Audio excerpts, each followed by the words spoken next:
Salut et bienvenue sur Paris Angomer.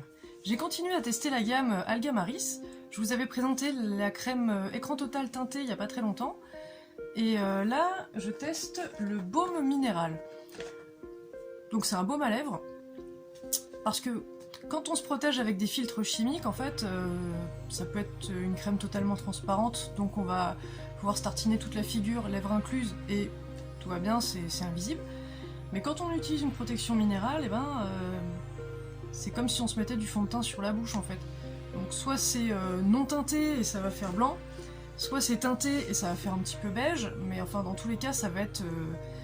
la bouche va être matifiée, colorée de la même façon que le teint, et c'est pas forcément très joli, enfin ça dépend, hein, ça peut être sympa, mais bon.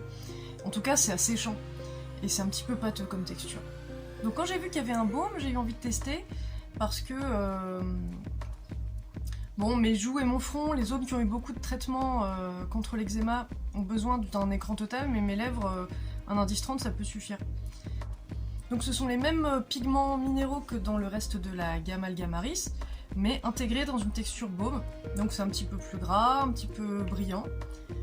En l'occurrence c'est beige, quand ça sort du tube. En revanche, sur les lèvres, ça fait un petit effet blanc. Ça fait un petit effet blanc brillant, nacré. Voilà, je vous montre mes trous de nez au passage. Donc ce que je fais pour éviter l'effet blanchâtre, c'est que j'ajoute un baume à lèvres teinté un peu plus foncé. Voilà. Hop.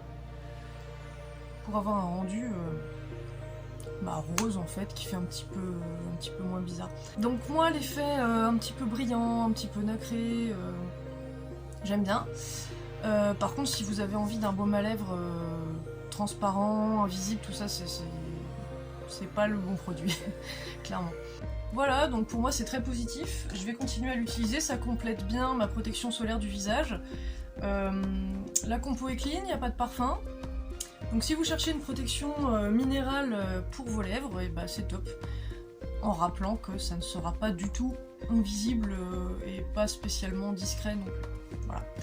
Niveau tenue, j'ai pas testé dans l'eau ni en faisant beaucoup de sport, mais dans une vie normale, tranquille, j'en remets après les repas simplement. Donc ça tient plutôt bien quand même. Après, normalement il faut quand même en remettre régulièrement si on s'expose beaucoup au soleil. Donc voilà, si je passe la journée en plein air, je vais essayer d'en remettre un petit peu plus souvent. Voilà. Merci d'avoir regardé cette vidéo, j'espère qu'elle vous a plu et qu'elle pourra vous être utile. Si vous connaissez d'autres baumes à lèvres minéraux avec une compo clean et éventuellement d'autres teintes, ça pourrait m'intéresser. Par exemple, un produit qui serait teinté en rouge ou en rose, ça pourrait me faire mes deux baumes à lèvres en un. Donc ça m'intéresserait de le savoir. Vous pouvez me laisser ça en commentaire. Merci d'avoir regardé cette vidéo, on espère qu'elle t'a plu. N'hésite pas à liker, t'abonner et en parler autour de toi. Et n'oublie pas, vendredi prochain on se retrouve pour la suite de mon interview où j'explique pourquoi j'aime vivre à Paris. Alors à très vite.